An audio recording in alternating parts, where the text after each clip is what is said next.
Warning: this episode contains some strong language.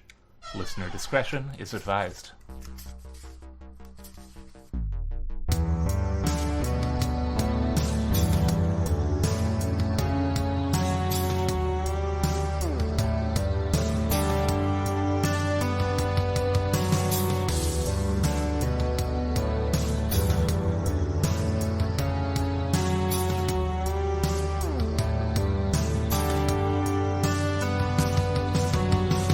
Hello, and welcome to Tales from the Trunk, reading the stories that didn't make it.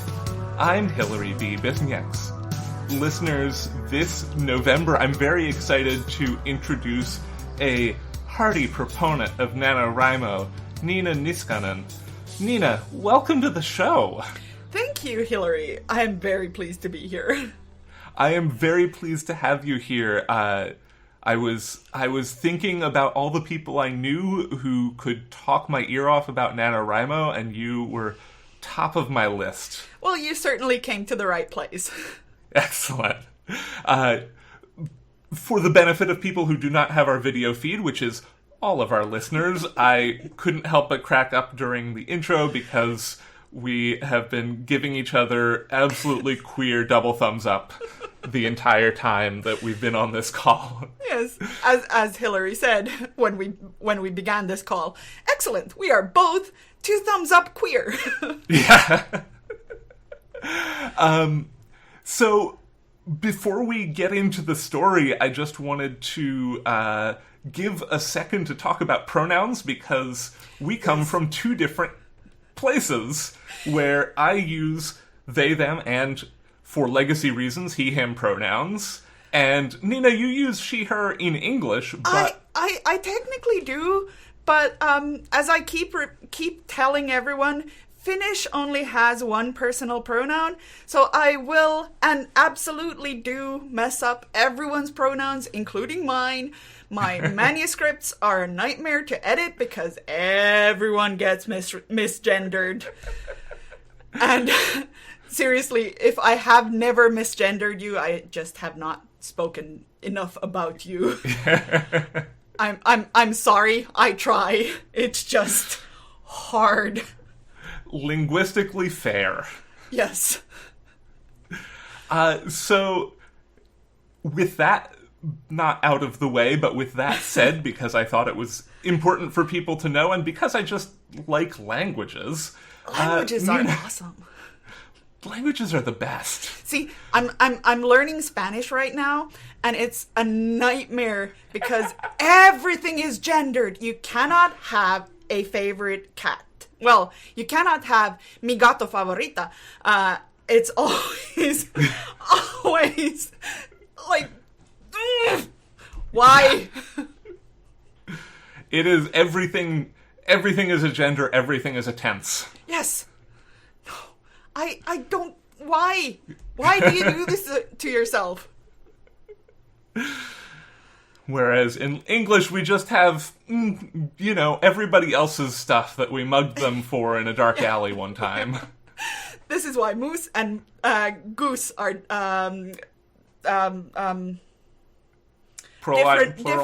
different multiples.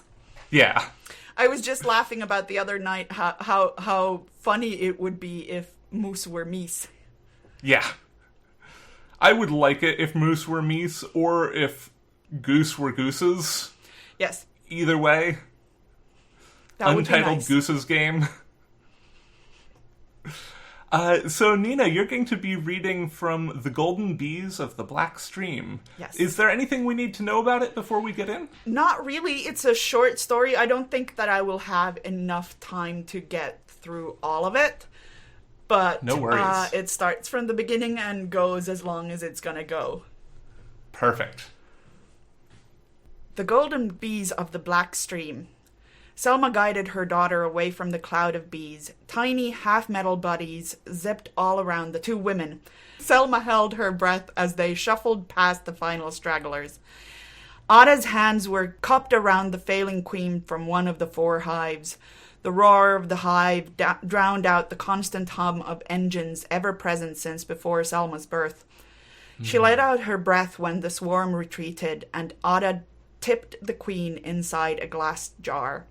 Selma might be able to salvage the parts that had gone into the queen, but the biological components were as good as dead. She was glad Ada had recovered the queen before the hive turned on her. She straightened, her bones creaking.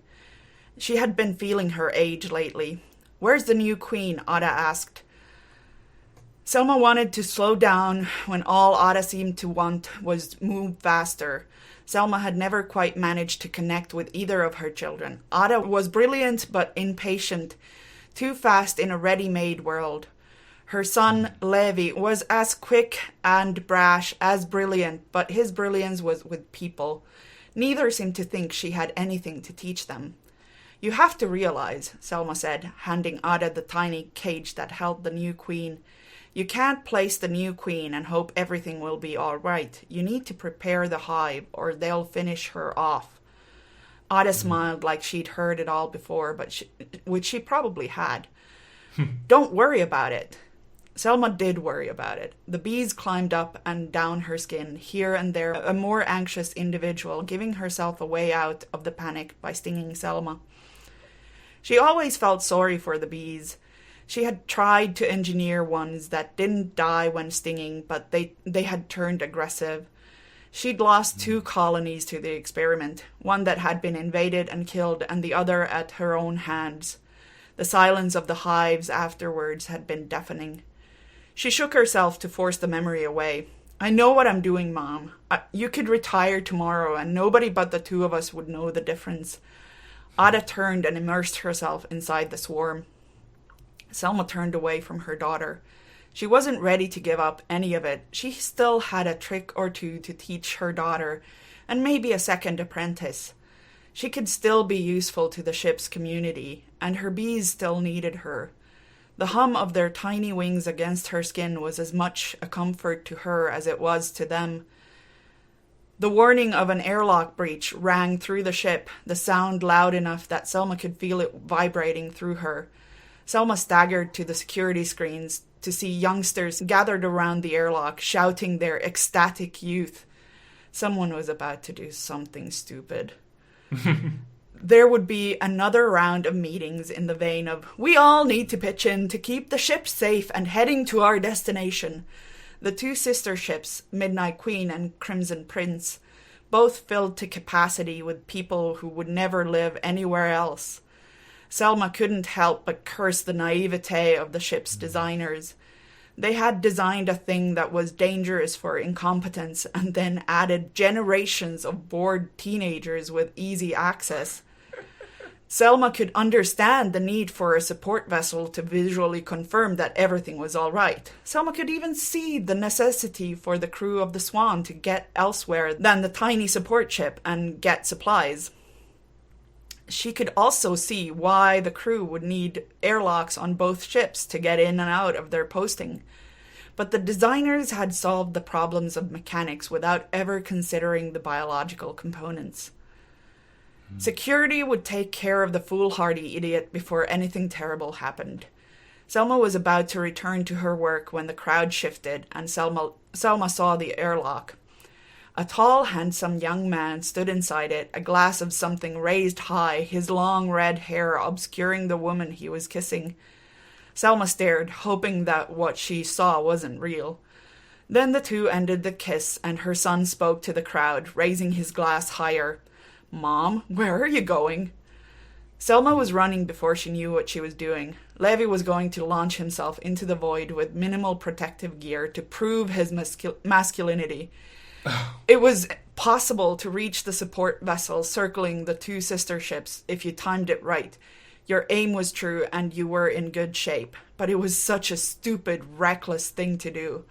It was the kind of thing she should have known to expect from Levi. Her gait had not been anything like easy for a long time, but she made an effort. Soon she was running full tilt through the ship and its endless corridors. People alone and in couples scattered from her path as she ran. Someone had managed to get the airlock warning turned off. Her heart hammered harder than the drumming of the bees against her skin. She could feel some of them falling away in her rush, but she had to trust that they would either catch up or find their way back to the hives, back to Ada as the other continuous presence in their lives. As the number of people around her grew, the energy of the crowd made her skin itch. The outermost groups were nervous and somewhat judgmental, but still needing to have been there. Nervousness soon turned to excitement and jubilation. There were more sober individuals scattered here and there. Even the council's chairwoman had shown up. Soon Selma found herself pressing through the throng, her remaining bees getting more and more agitated as she did so. The crowd was chanting, and Selma knew she was going to be too late. She pushed a boy twice her size into the crowd and elbowed another in the ribs, prompting shouts of indignation. She ignored them all and kept going. She could see the door leading to the airlock over the heads of taller, younger people, all of them shouting encouragement, convinced of their own immortality and, by extension, Levi's. The door was closing in front of her eyes. She wouldn't make it. She shouted, but couldn't make her voice rise above the cacophony.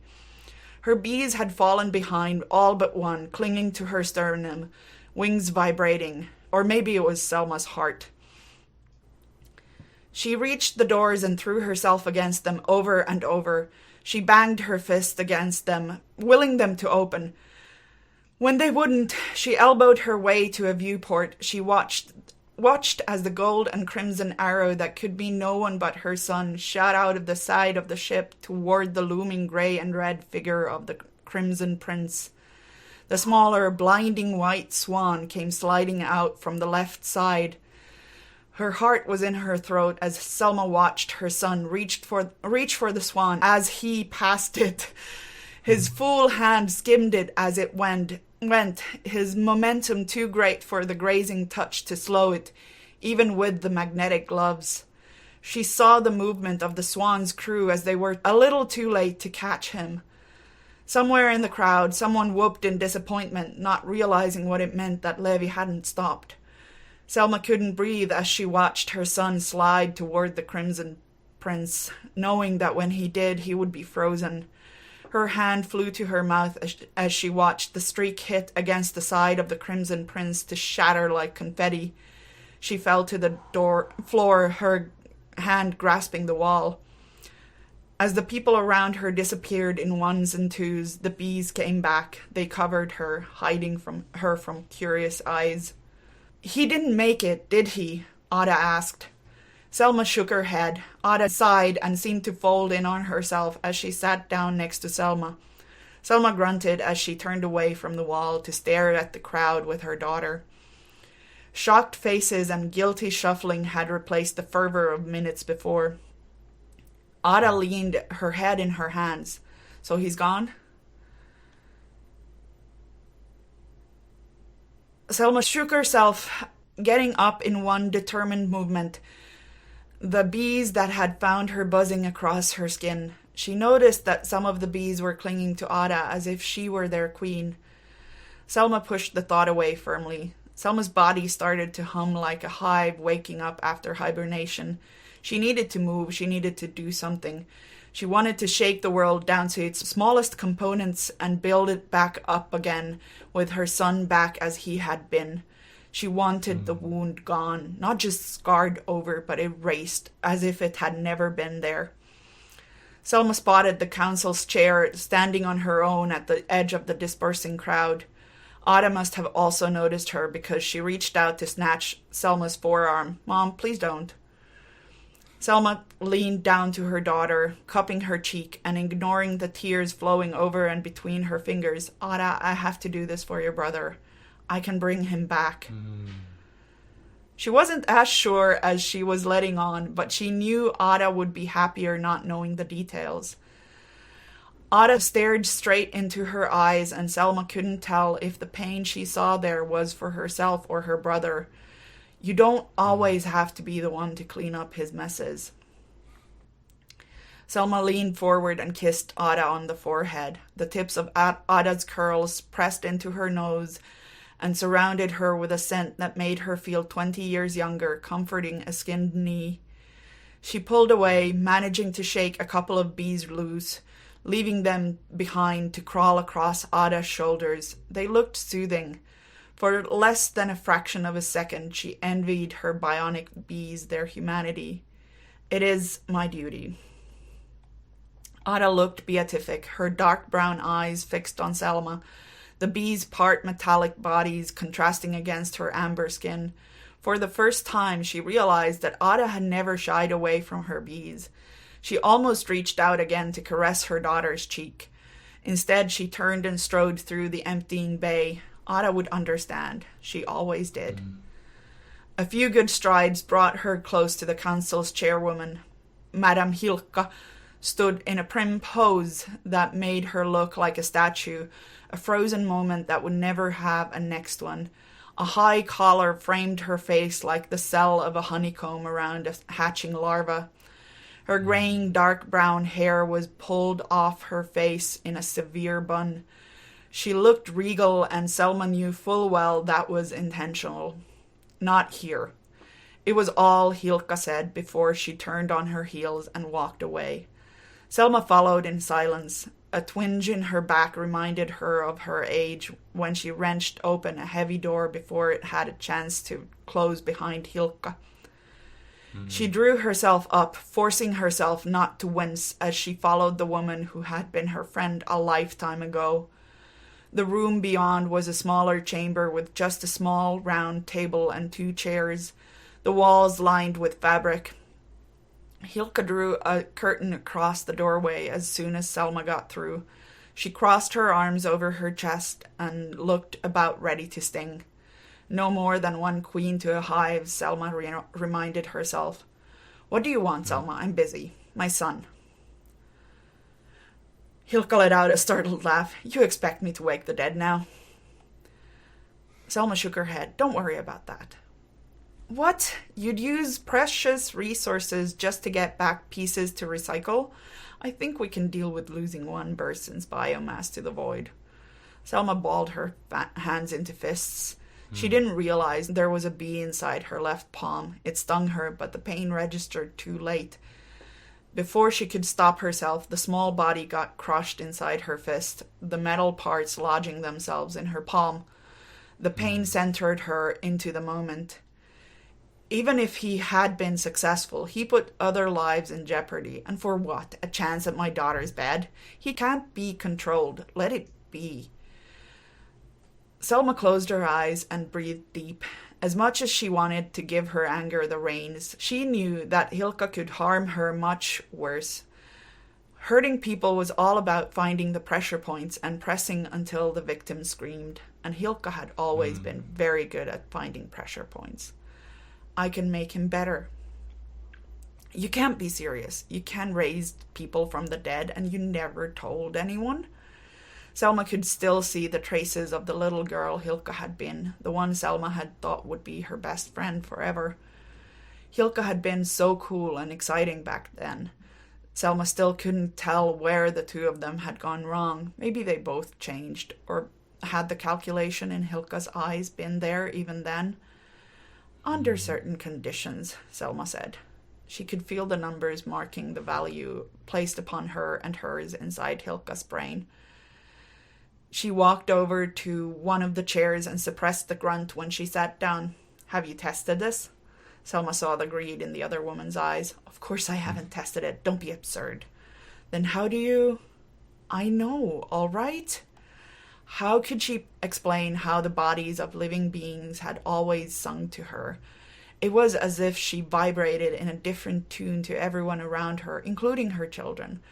How could she explain the way she knew things about where to prod and where to pull to get living bodies to do her bidding?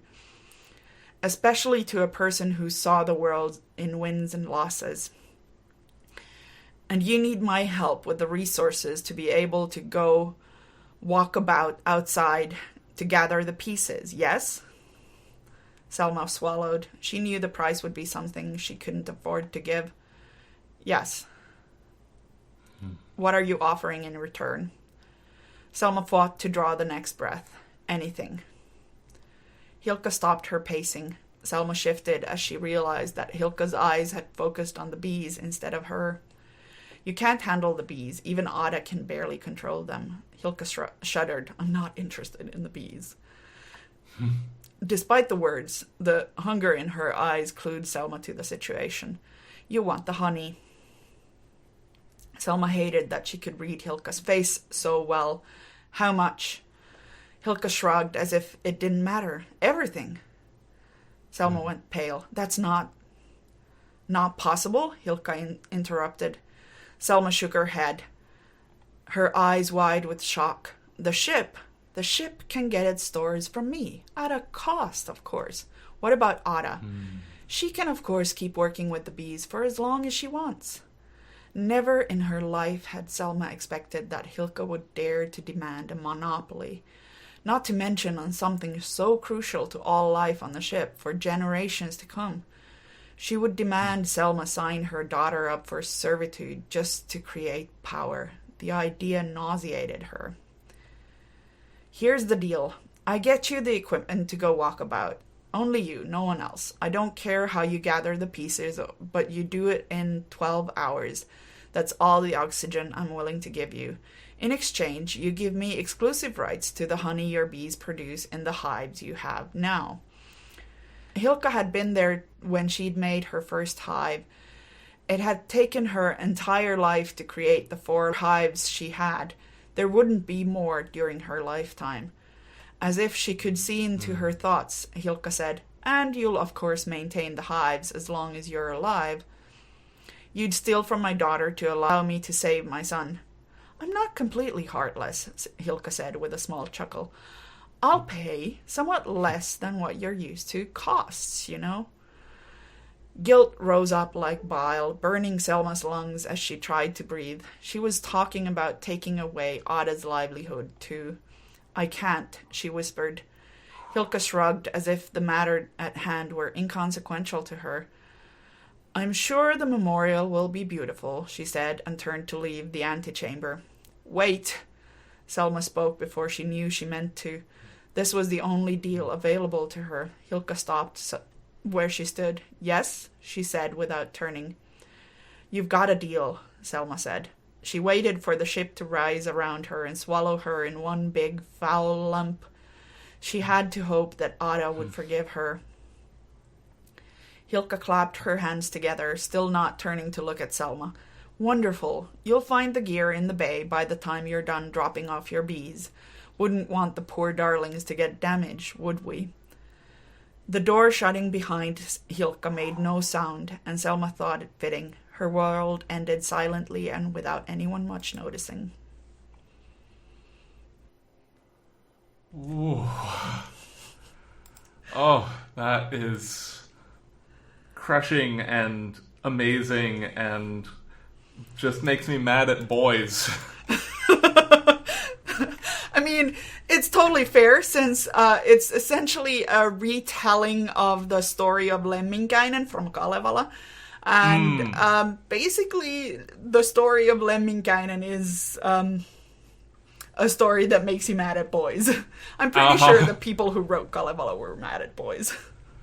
I mean, there's a lot to be mad at about boys, so... Yes.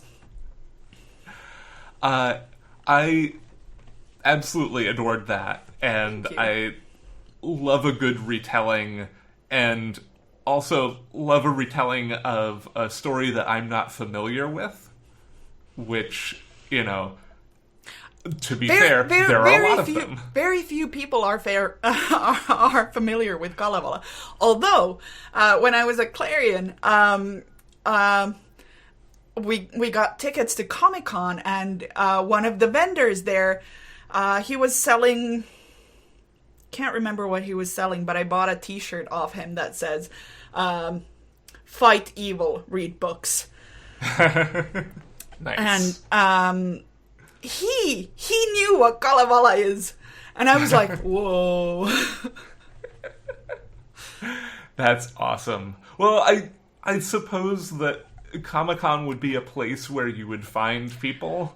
Sure, like that. yes. That is delightful. I was just like, I was going through some of your pictures on Facebook because I wanted to show my wife your dog last night. Oh, and yes. I saw a whole bunch of pictures from Clarion and from Comic-Con, and I was like, oh yeah, Nina did that. And I did do you were that. there with it was Karen a Osborne. decade ago at least, in pandemic time. But it was in 2017, yeah. Yeah, that was a while ago. It was a while ago. It's funny, last year felt so long, and this year has felt so short. Yeah. I mean, we've been saying it on this show realistically since the second episode when Sarah Hollowell was on, but time is fake. Time is totally fake. I agree. And you know, we're sitting here recording this at the end of September, but by the time this goes up, it will be almost 2/3 of the way through NaNoWriMo, so time is really, really fake. Time is totally fake. So I, had you on specifically because I wanted to talk NaNoWriMo. I also had you on because I wanted to, get to hang out with you in person, virtually. I mean, I haven't seen you since San Jose, right? Yeah. Also 2017. That's right. No, that was 2018 because I came home after Clarion and I was dead. I came home on Sunday and Wednesday was the Worldcon across the street. Which was That's right. Because the Worldcon was in Helsinki then. Yeah. Good on you for remembering that, because I have just been thinking that it was like, oh yeah, Worldcon 76 2017 makes sense. Yeah, see, the thing is, a lot of, because as you can imagine, I am very, shall we say, comfortably located for Worldcon, since it's across the street and maybe 100 meters, which is about 330-ish feet. Sure, sounds good. So yeah, it's really close. So I had a house full of fans and writers. Well, house. I live in an apartment. But the place was full. There was one person staying in this room. There was one person staying in the room next to me. There was someone staying on the floor of my sewing room, and for the first night there was someone staying on our couch. So delightful. So there were a lot of people here, and I had to be a sort of acceptable host right after Clarion. 3 days after Clarion, I was being a host. So that is. I mean, we are right now talking from that amount of time zone difference. That is no joke. No joke, and it was after Clarion too. I was very, very shall we say, sleep deprived and so done with the brain. Cannot brain, cannot words. No. So for people who might not be familiar, can you tell us a little bit about what the Clarion Workshop is? So the Clarion and Clarion West workshops, they're 6-week residential writing workshops, essentially. So you have different teachers every week, except at least in Clarion UCSD. The two last weeks are usually taught by two people, and they're the. So, for example, we had Charles Finley and come on now. Why am I only coming up with Rem Wigmore? It's not Rem Wigmore. It's come on. I even have her books in my. Just a second. No worries. Ray Carson! Oh, yeah. Damn it. There we go. Oh, yeah. Can I curse on this show? Of course. Excellent. So yeah, Ray Carson and Charlie Finley were our teachers for the last 2 weeks, and that's sort of common. So you'll have 2 teachers for the last 2 weeks, and they're the same 2 teachers for those 2 weeks.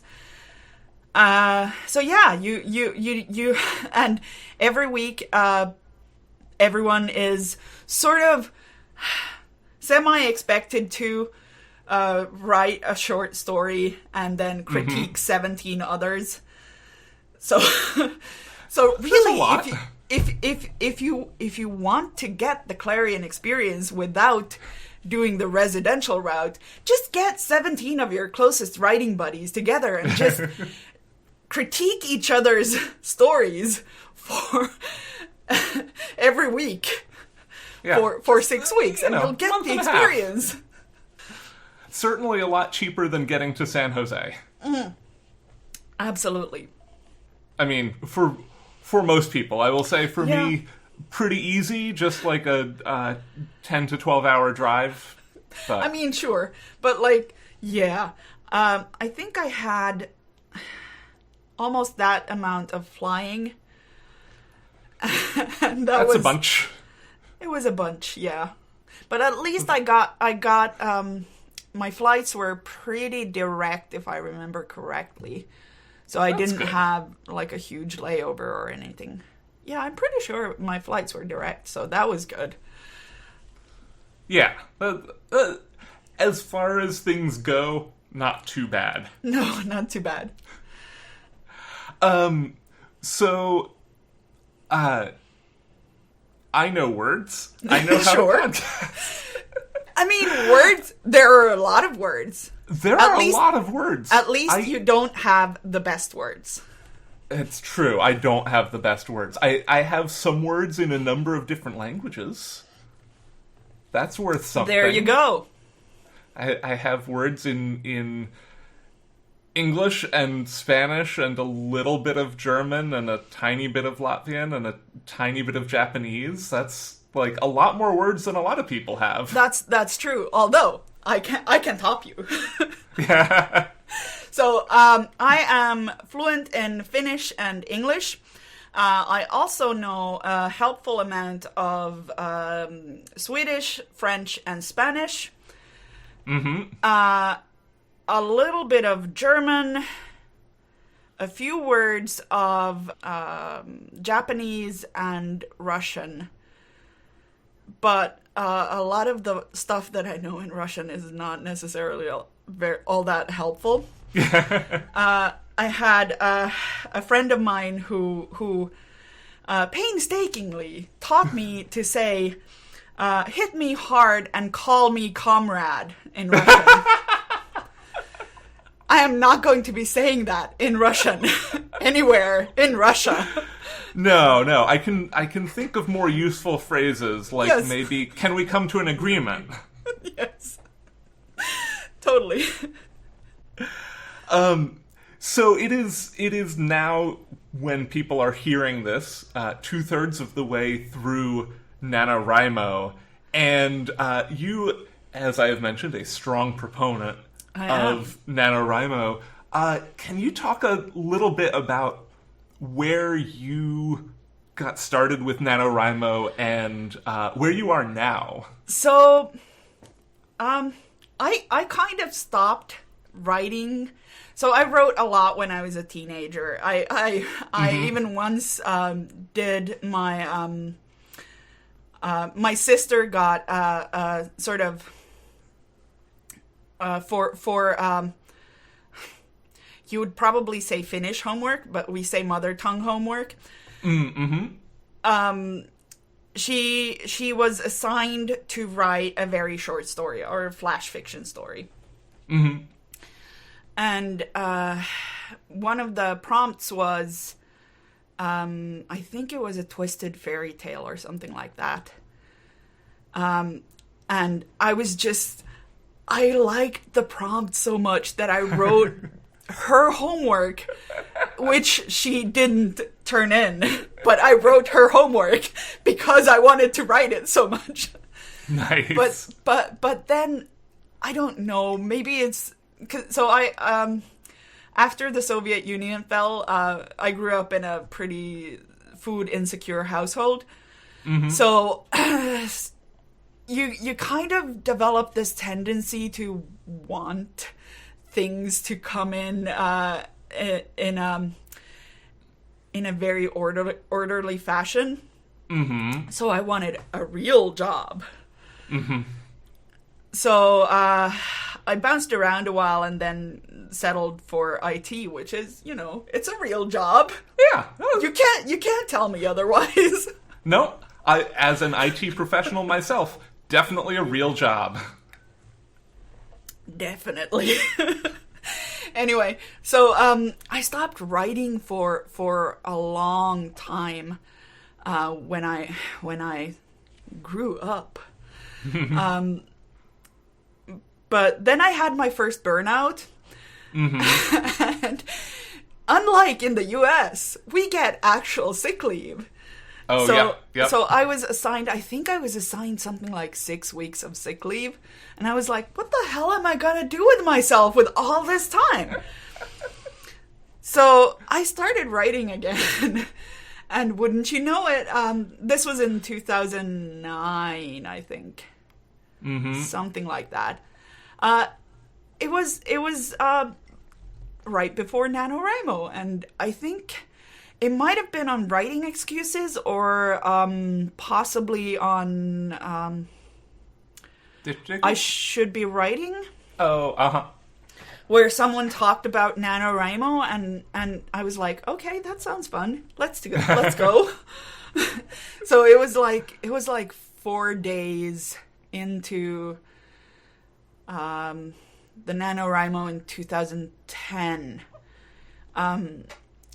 that I found out about it, and I was like, okay, yes, let's write a novel. That sounds fun. And that was it. I've done NaNoWriMo most years, and also Camp NaNoWriMo for most years after that. Fantastic. As I think I talked about on the post NaNoWriMo episode last year, I have done NaNoWriMo a handful of times in the past. Last year was the first time I actually, quote-unquote, won. I didn't actually finish my book, but I crossed the 50K threshold. See, unless you're Karin Tidbeck, it's unlikely that you will have finished your book in 50,000 words. Mm-hmm. Or, Macy will do that, too. Fair. Well, Macy will finish her book. It won't be 50,000 words. Yeah, no. But. No. Yeah. Oh my god, yeah. Karin's work is so wonderful and compact. Compact and yet, somehow luscious. Mm-hmm. They have an amazing ability to just make you feel things. Mm-hmm. It's... Yeah, there is something... There's something there that I do not know quite how to articulate, but it's really impressive. Yup. If I remember correctly, you're also in the, I won't say organizational side, but the, motivational side of NaNoWriMo as well. I'm not officially. Okay. I don't think, I do, I tend to write blog posts and Twitter encouragements go! Mm-hmm. You can do it! So my thing about NaNoWriMo is that even if you don't technically win, mm-hmm. you're still making a lot of progress. And mm-hmm. I really like the tools that I don't win every year. I win every third year or so. Not bad. But I really like the tools that NaNoWriMo puts out. On Twitter, they have the writing sprints. On the actual site itself, they have the count up. Word tracker. Yeah, the word tracker. And you can see a lot of statistics. And I really like statistics. Statistics are awesome. NaNoWriMo is great if you like to put numbers in a spreadsheet and see the bar go up. Yes, hello, have you met me? Yeah. Yeah, for sure. Yeah, I definitely appreciate, like, I think I probably was following you on Twitter before we became friends. Yeah. Just because, like, even though I had not been making a serious go at NaNoWriMo, I was like, oh, this person is encouraging. Like, you. They seem awesome. Thank you. Fact is, you are. Thank you. I always love hearing that because, of course, I'm Finnish, so I tend to think of myself as fairly average. And of course, I'm a writer and bisexual, so that means I'm, of course, trash. We're all trash here. Yes. Yeah. So you also have taken classes with Mary Robinette Kowal. I have, yes. And as somebody who has also taken one of Mary Robinette's classes, I know that for me that was a really, like, huge turning point in my writing. I'd love to hear a little bit about your experience with seriously, that. I was, I think I was in her second, when she used to do these 6-week online intensives. About, I think it was about short story writing, and I think I was in her second class of that. She has since stopped doing them, but like it was definitely transformational. It was in 2010 or 2011, I think. Like, very early in my writing. Yeah, I was trying to think, like, about when those started happening, and that sounds about right. Yeah.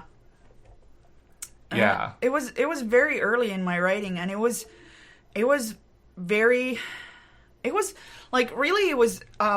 well, first of all, I got my first actual writing friends who to turn to. I tried doing online writing workshop for critique, but I kind of lost my interest in that once I got this critique, and that was my last critique on online writing workshop, where the person, the entire critique was about how the first person point of view is trash. Oh. And not my usage of it. Like, they said that my usage of it was fine, but that the entire concept of the first person point of view is trash. And I was like, okay, that's not really useful for me. I don't know what I'm supposed to do with this information. Yes. So that was sort of when I stopped going to online writers workshop. But like Mary Robinette's class sort of gave me my first writing friends, because I didn't know where to get writing friends here who were writing in English, because a lot of my friends, a lot of the people that I know from fandom circles and such, they write in Finnish, and that while it's very interesting to talk about the Finnish language and the usage of Finnish language, but it's I want an audience. I want a big audience, and Finland is 5 million people. Let's say there's maybe, very generous estimate, 100,000 more people around the world who speak Finnish. That's not all of them are going to be interested in space opera and queers doing science fiction-y things. So yeah, that's That's about 1 million less than the metro population of Philadelphia, where I grew up. Yeah. So, Granted, not all of Philadelphia is interested in science fiction and fantasy and queers in space, but so yeah. Nevertheless. So yeah, that was sort of a like the Mary Robinette does a great job at teaching the craft of fiction, and like her class was the first place where I sort of got this idea that there can be craft involved in commercial fiction as well. Because like, you know, you hear this stuff like first person is trash, but also like science fiction is facile. Yeah. I mean, as somebody who went through an entire undergraduate writing program, like, yeah, I spent my whole program pretty much trying to convince people that there's value in science fiction. Yeah. And, like, I didn't have the vocabulary at the time, but to push back against the idea of this phrase transcends genre, which just means we don't want them to be science fiction because we value their work. That noise. Absolutely. Like, seriously. And it's so interesting when literary fiction authors just go and take science fiction concepts and then just not like think that they are doing something. Like there was Ian McEwan. Mm-hmm. He wrote this entire book about how robots are people, really, and it's like, yeah, this was explored in I don't know, the 40s. Yeah, I think the first one I came across was Data. But that was because I was born in 81 and yeah. Yeah, that would do it. Yeah. Star Trek was very big on Saturday afternoon in Finnish television, so. Mhm. Yeah.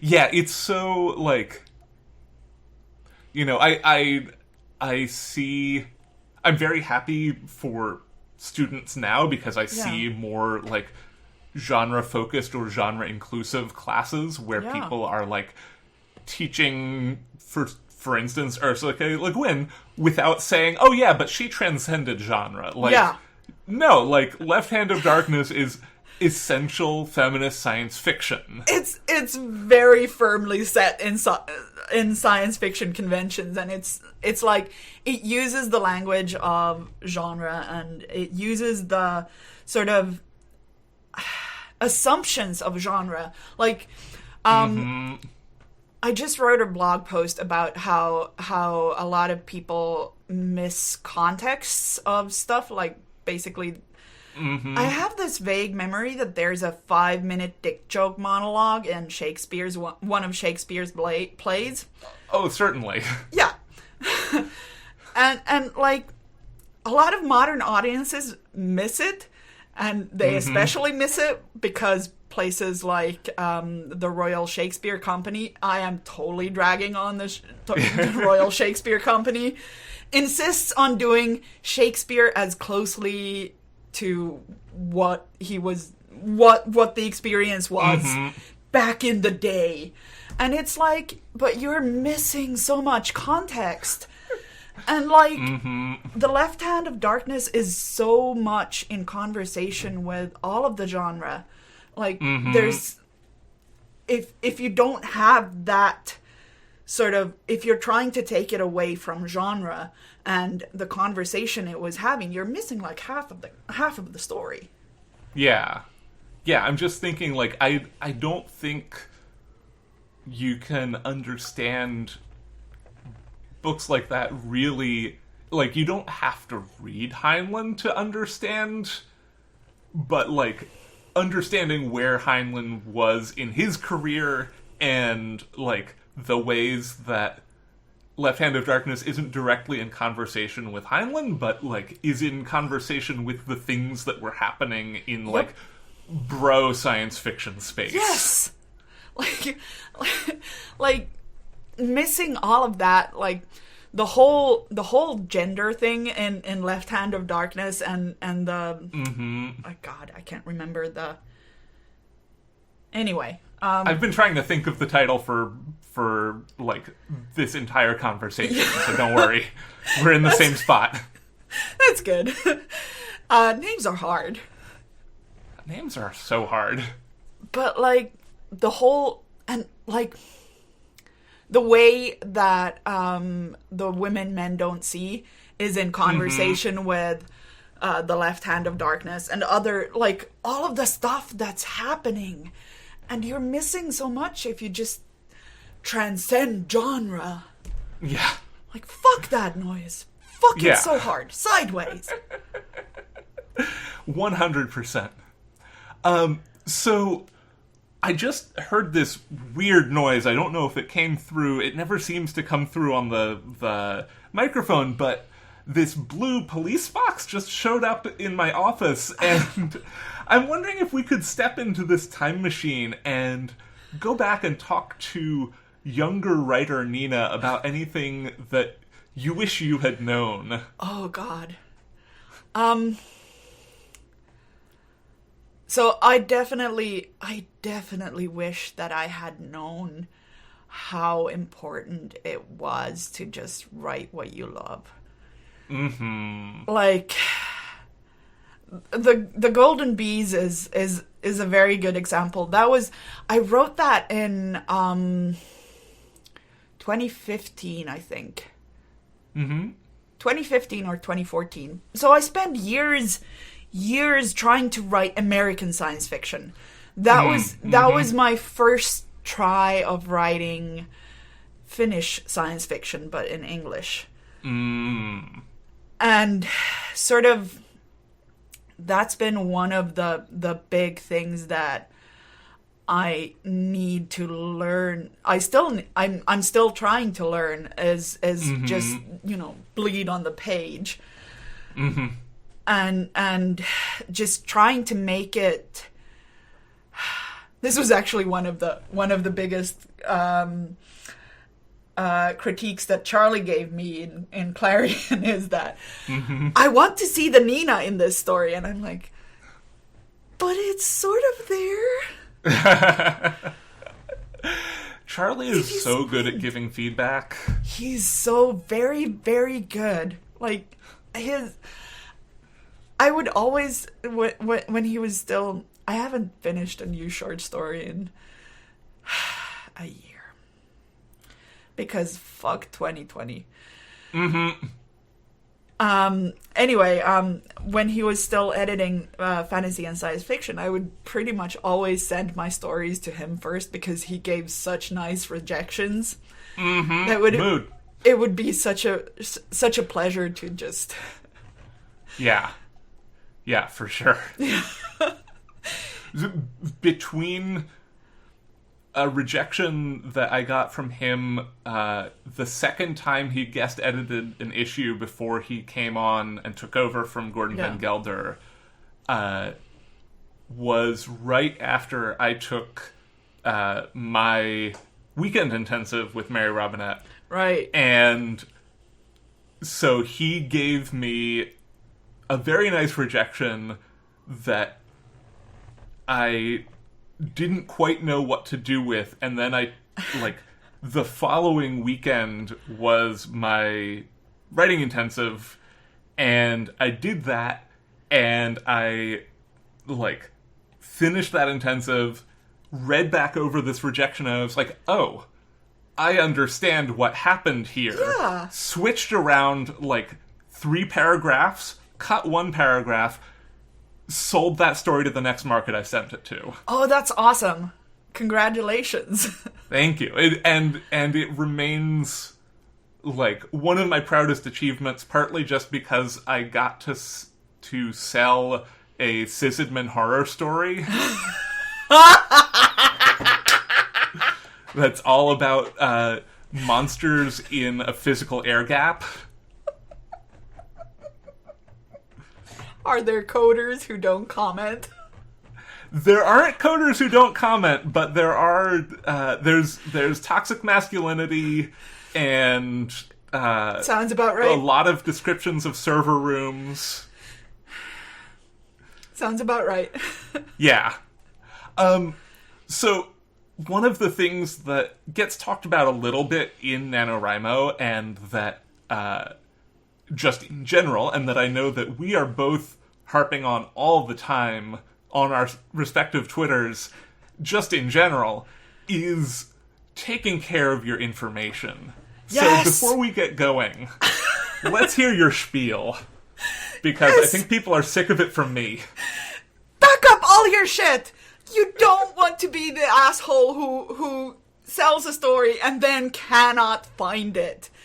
Save your contracts and your financial information in a place where you can find it within a reasonable amount of time. You don't want to be the asshole who spends an entire evening that you could have been productive in trying to find that one contract to see where the reversion clause is on that particular contract.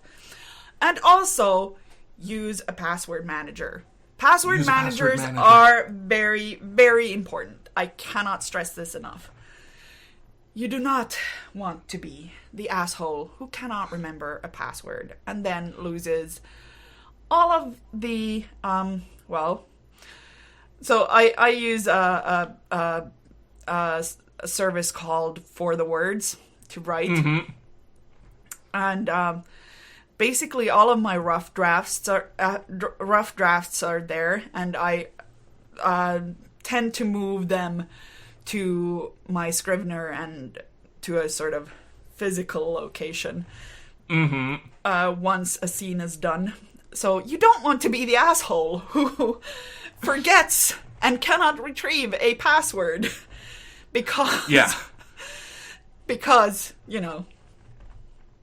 And two-factor authentication, because two-factor authentication is very, very important. And treat your security questions like passwords, because they are. So don't give away the answers to your security questions on Facebook memes where people are just doing engagement farming. No. And also, perhaps consider not answering that exact question. Yeah. Because even if you stay away from all of those sort of memes, I am absolutely certain that my mother's maiden name is findable on the social medias or on the internets. Yeah. Be aware of your information security. Use a password manager. Don't reuse your passwords. Don't give away your security question answers. Back your shit up. Also, this is not as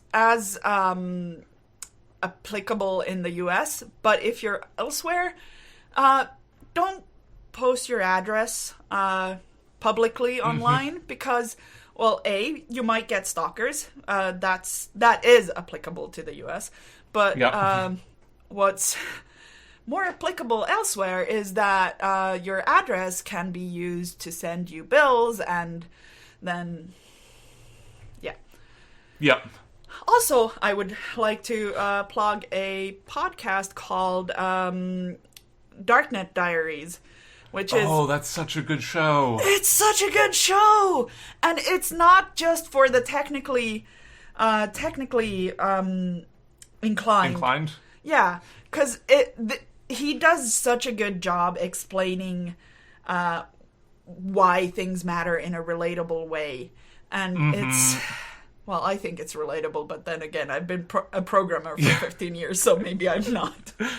I think it's a really fascinating show. I really enjoy it as a person who's also, information security adjacent. Yeah. But I think that there's a lot of... I don't think it gets overly technical. I think it just gets to a place where, it is enjoyable, sort of thriller adjacent. Yeah. Good listening. Thriller adjacent is very good. It's he talks like he's done a few online heists. Mm-hmm. And there was this one Bangladeshi heist that just really sticks out in my mind, where basically a criminal group a state-funded criminal group in North Korea did shit with banks because they found out shit that basically they didn't necessarily need to hack the systems because they hacked the people. And it's very cool to me how there are so many vulnerable parts to everything that we do, and Darknet Diaries does a really brilliant job of just, reminding you of all of this. For you and for listeners, very related to that, I'm going to recommend a limited run podcast series from the BBC called The Lazarus Heist. Oh, yeah. Yes. Which is also about North Korea hackers. It is specifically, it starts off being about the Sony hack. Yeah. that happened around the time that film The Interview came out.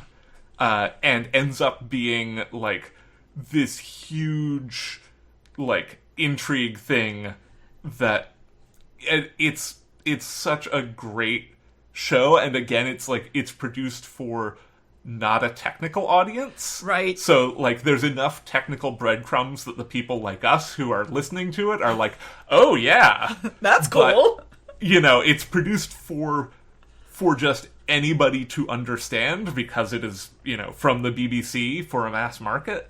And it is really great. Links to both of these shows will be in the show notes, as always.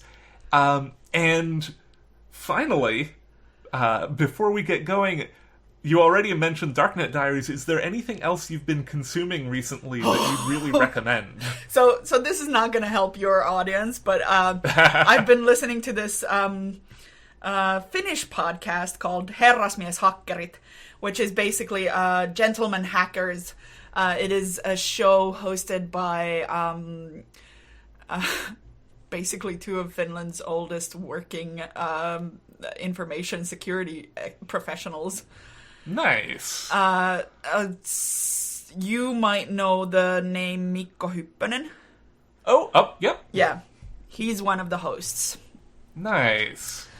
Well, links will be to that as well in the show notes if you are a Finnish-speaking person, or if you know somebody who speaks Finnish who would be interested in that sort of stuff. The other thing that I've been reading is Atomic Robo, I think. It's a comic. I'm reading it in Spanish because, again, I'm trying to learn Spanish. And it's so far I'm really liking it.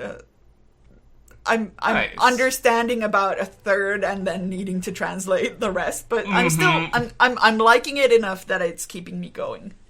Nice. Yeah, I have a copy of Fellowship in Spanish, Fellowship nice. of the Rings in Spanish that my dad picked up somewhere and said, "You took Spanish, would you be interested in having this?" And I was like, "Yeah, I would." And yeah, same thing. I get about a third of it.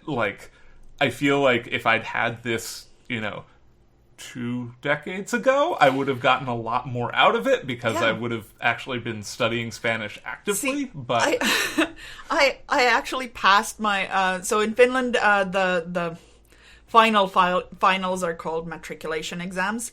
From high school, there are different exams for vocational schools, but so I basically passed my Swedish matriculation because I kept reading Tove Jansson, who is a Finnish-Swedish writer, and I read her in Swedish. I love Moomin Troll. Yes, but sorry. I'm thinking of the wrong one. I read Astrid Lindgren, who is actually a Swedish writer. Okay, yeah.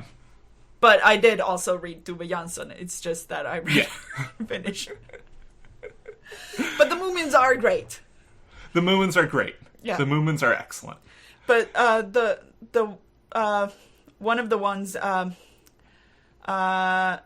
read is Väljani Lejonmieli.